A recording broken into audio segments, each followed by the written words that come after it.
Hi friends, welcome back to the channel hanky creations. ఇప్పుడున్న పరిస్థితుల్లో wife and husband ఇద్దరు job చేస్తే కానీ ఇల్లు గడవడం, పిల్లల చదువులు ఇవన్నీ చాలా కష్టమైపోతాయి. అలాంటి పరిస్థితుల్లో అమ్మ ఎవరైతే ఉన్నారో ఆవిడ వర్కింగ్ ఉమెన్ అయితే నిజంగా పిల్లల పట్ల చిన్న చిన్న ఆనందాలు తను ఎంతో మిస్ అవుతుంది కదా. అలాంటి వాళ్ళల్లో నేను కూడా ఒకదాన్ని. అంటే మనం పెద్ద పెద్దవి చేయక్కర్లేదండి. పిల్లలు ఇంటికి రాగానే వాళ్ళకి నచ్చింది ఏ చిన్న పని, ఏ చిన్నది మనం చేసి పెట్టినా వాళ్ళు ఎంతో సంతోషపడతారు. వాళ్ళ చిన్న చిన్న ఆనందాలే మనకు ఎంతో సంతోషాన్ని మిగులుస్తాయి. అయితే వర్కింగ్ ఉమెన్ అయినప్పుడు ఆవిడ పిల్లల కంటే ముందుగా ఏ రోజు ఇంటికి రావడం కుదరదనమాట.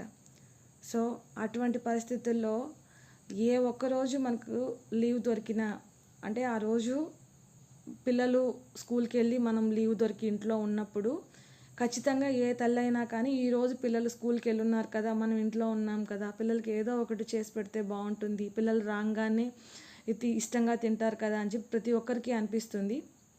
అలాగే నాకు అనిపించి ఈరోజు వాళ్ళకి ఇష్టమైన పాప్కార్న్ చేయాలని డిసైడ్ అయ్యాను. సో పిల్లలు వచ్చేసరికి పాప్కార్న్ చేసి రెడీగా ఉంచితే వాళ్ళు ఎంత హ్యాపీగా ఫీల్ అవుతారో చూద్దాము. ఫస్ట్ మనం పాప్కార్న్ ప్రిపరేషన్ చూద్దాము.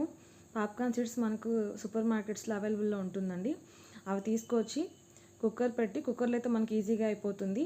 లైట్గా నూనె కానీ లేదా నెయ్యి కానీ వేసి, ఇక్కడ నేను నెయ్యి వేస్తున్నాను. ఆ పాప్కార్న్ సీడ్స్ వేసి లైట్గా ఫ్రై అవనిచ్చి కొద్దిగా చిటికెడు ఉప్పు, చిటికెడు కారం వేసి అలా కాసేపు కలపాలి.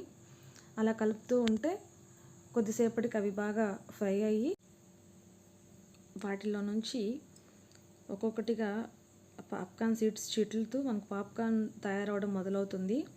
అటువంటి టైంలో మనము మూత ఉంచేసుకోవాలి, లేదంటే అవన్నీ కూడా ఎగిరి వచ్చి బయట పడిపోతాయి. సో మూత పెట్టినప్పుడు విజిల్ లేకుండా చూసుకోవాలండి. ఈ ప్రాసెస్ మొత్తము హై ఫ్లేమ్లో పెట్టి మనము చేసుకోవాల్సి ఉంటుంది. అప్పుడైతేనే మనకు అవి బాగా పువ్వుల్లాగా విచ్చుకుంటాయి, లేదంటే సీడ్స్ అలాగే గట్టిగా ముడిగా ఉండిపోతాయి. అంతేనండి, పాప్కార్న్ రెడీ అయిపోయింది. ఇంకా పిల్లల కోసం వెయిట్ చేస్తున్నాను. పిల్లలు వచ్చేసారు. సో పిల్లలు రాగానే సర్ప్రైజ్ అనగానే చిన్నోడు చూడండి మొత్తం వెతుకుతున్నాడు అప్పుడే ఏంది సర్ప్రైజ్ అని చెప్పి. సో సర్ప్రైజ్ ఏంటో వాళ్ళనే గెస్ట్ చేయమని చెప్పాను. ఆ స్వీట్ అని, క్యారెట్ హల్వా అని, ఏదో వాళ్ళకి నచ్చినటివి వాళ్ళు గెస్ట్ చేస్తున్నారు. కానీ పాప్కార్న్ అయితే గెస్ట్ చేయలేకపోతున్నారు. ఆలోచించి చెప్పండి, బాగా ఆలోచించండి. మీకు ఇష్టమైంది చేశాను అనగానే చిన్నోడు క్యాచ్ చేసేసాడు. సో ఆ మొహంలో ఆనందం చూడండి, చాలా హ్యాపీగా ఉందంట వాళ్ళకి. సో ఫ్రెష్ అయ్యి రండి నేను ఇస్తాను అనగానే, రోజు గంట సేపు అడిగితే కానీ వెళ్ళి ఫ్రెష్ అయ్యి రాని వాళ్ళు ఈరోజు పాప్కార్న్ రెడీగా ఉంది అనగానే వెళ్ళి 2 మినిట్స్ కూడా లేదండి, 2 సెకండ్స్లో వచ్చేసారు. పాప్కార్న్ తింటూ చూడండి ఎంత హ్యాపీగా ఫీల్ అవుతున్నారు. చిన్నోడు చెప్తున్నాడు అమ్మ ఇంట్లో ఉంది కదా ఈరోజు, సో ఖచ్చితంగా ఏదో ఒకటి చేసి పెడుతుందని ఎక్స్పెక్ట్ చేశాడంట ఆయన. చూడండి పిల్లలు ఎంత హ్యాపీగా ఫీల్ అవుతున్నారో. వన్ డే మనం ఇంట్లో ఉండి పిల్లలు రాగానే మనం ఏదన్నా చేసి పెడితే. నిజంగా ఈ విషయంలో ఇంట్లో ఉన్న అమ్మలందరూ చాలా అదృష్టవంతులండి. వాళ్ళకి ఇంట్లో ఎన్ని పనులు ఉన్నప్పటికీ కూడా పిల్లలు వచ్చే టైంకి ఇంట్లోనే ఉంటారు కాబట్టి వాళ్ళకి నచ్చింది చేసి పెట్టచ్చు.